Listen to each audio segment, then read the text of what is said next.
Momen haru Ridwan Kamil lantunkan azan di pinggir Sungai Are sebelum pulang ke Indonesia, terekam dalam video.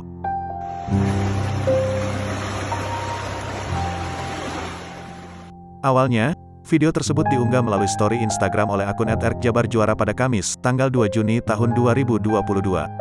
Kemudian, video tersebut diunggah ulang oleh akun @park_gu_riu di Twitter pada Jumat, tanggal 3 Juni tahun 2022, pagi hingga menjadi sorotan publik.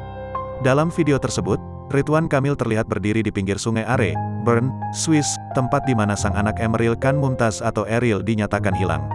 Pria yang akrab disapa Kang Emil itu terlihat menggunakan jaket rompi berwarna kuning dengan bawahan coklat muda. Kemudian, terlihat tangan kanan sang gubernur menutup telinganya untuk melantunkan azan.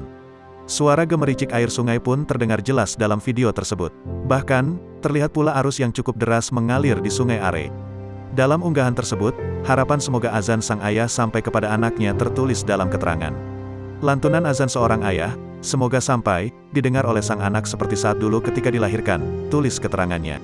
Video berdurasi 5 detik itu pun membuat warganet ikut terharu. Semoga Mas Eril dijaga oleh Allah Subhanahu wa Ta'ala di tempat yang terbaik. Dan keluarga Kang Emil Bu Atalia yang ditinggalkan diberikan kesabaran dan ketabahan.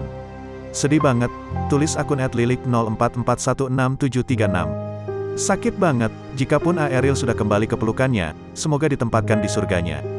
Jika memang ditakdirkan masih ada di dunia, semoga lekas ditemukan, tambah akun akeong1626_forever. Diketahui, video tersebut diambil sebelum sang gubernur beserta keluarga pulang ke Indonesia. Hal itu lantaran masa perpanjangan cuti Ridwan Kamil berakhir pada Sabtu, tanggal 4 Juni tahun 2022. Setelahnya, Ridwan Kamil harus kembali menjalani tugas jika pengajuan perpanjangan cuti tidak lagi diajukan.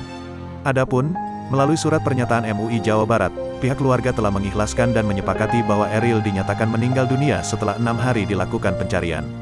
MUI Jawa Barat pun mengimbau kepada masyarakat melaksanakan salat gaib untuk Emeril Khan Mumtaz pada Jumat, tanggal 3 Juni tahun 2022.